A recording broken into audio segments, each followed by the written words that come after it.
Hi, I am Nidhi. In this video, I am going to discuss about some important phrases of at with their meaning and uses.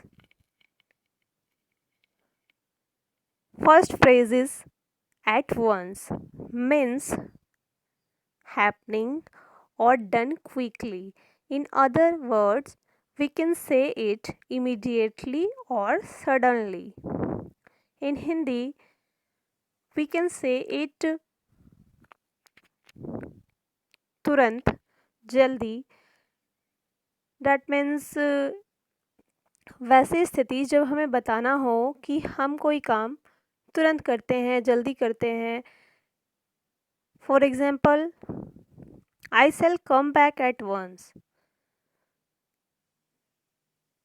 मतलब मैं तुरंत वापस आऊँगा।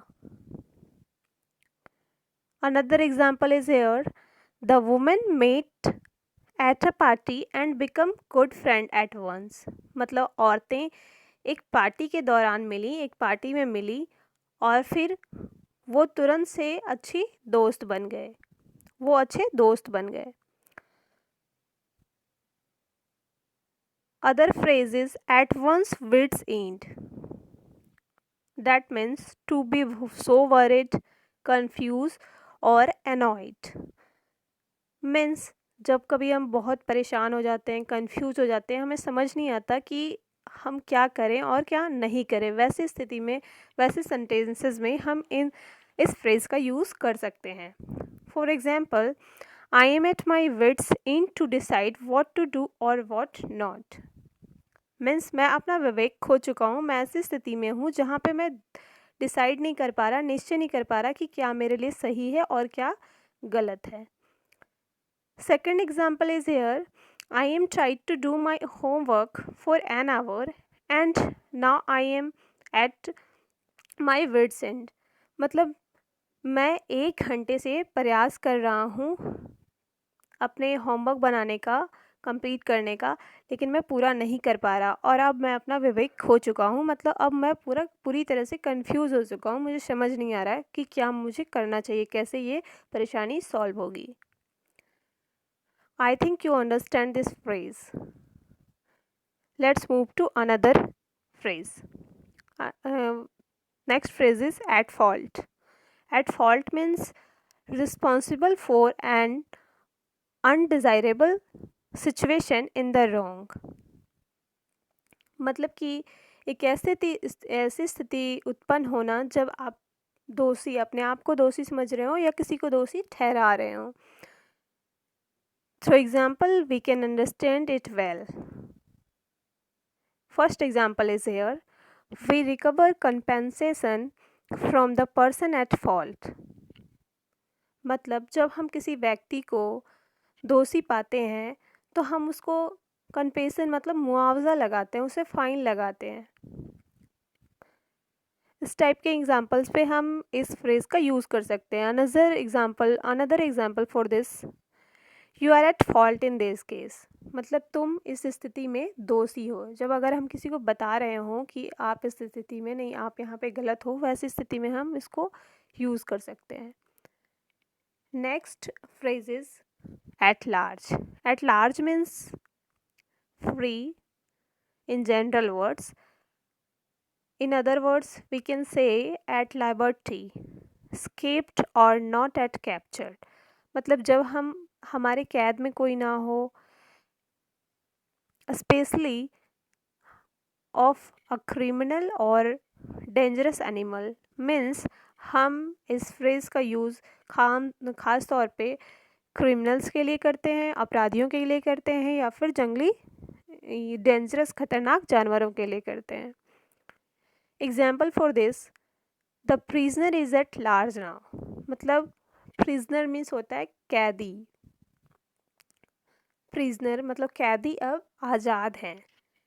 Second example is here, the fugitive was still at large. Fugitive means भी होता है वगोड़ा, मतलब Ferrari कह सकते हैं हम लोग, जैसे कि समझने के लिए हम उसे चोर, डकैत ये सभी कह सकते हैं।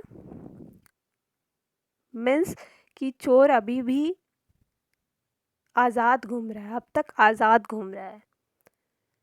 I think you understand well this phrase. Move to next phrase. Next phrase is at all. At all means used for emphasis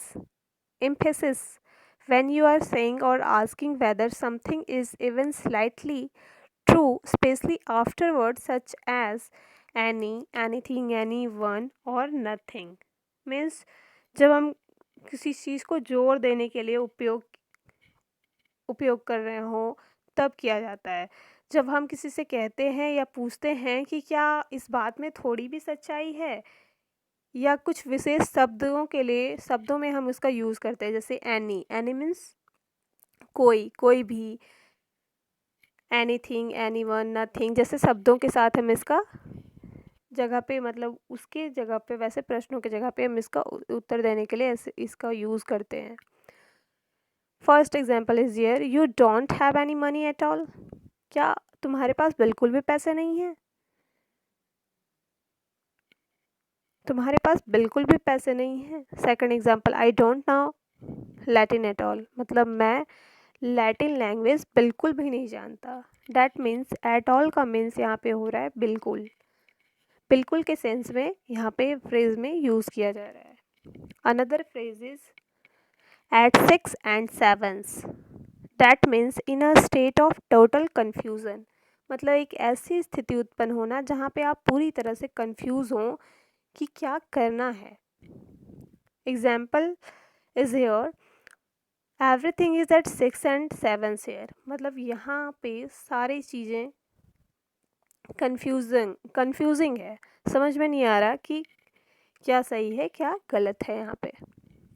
second example is books fair at 6 and 7 in the library. Here books मतलब library, पुस्तकालय में किताबें इधर उधर बिखरी हुई हैं। At means here at 6 and 7 means बिखरी हुई कह सकते हैं, इन जनरल वर्ड्स तितर बितर बिखरा हुआ है सब चीज़। Move to next phrase. Next phrase is at last. At last means होता है फाइनली और इन द एंड और at much delay, after much delay. जब बहुत देरी हो चुकी हो, बहुत डिले हो चुका हो, उसके लिए हम एट और लास्ट का यूज़ करते हैं। For example, you have come back to me at last, अंत में तुम मेरे पास वापस आओगे। Another example is at last he succeeded in his mission, अंत में वह अपने मिशन में कामयाब हुआ। Another phrase is here, at hand. At hand means close by, नज़दीक। Example for this, our annual examination is at hand, मतलब हमारा एनुअल एग्जामिनेशन, वार्षिक परीक्षा अब बहुत ही नज़दीक है, बहुत ही सामने है। Second example for this, a mortar burst close at hand. Mortar means तोप, बारूद, हमारे नज़दीक ही, ब्रस्ट मीन्स फटना, तो a mortar burst close at hand means हमारे नज़दीक ही मॉर्टर फटा। That's all. Thank you. I hope you enjoy this class. You understand well these phrases. Next class, I discussed many more phrases with you. Thanks for watching.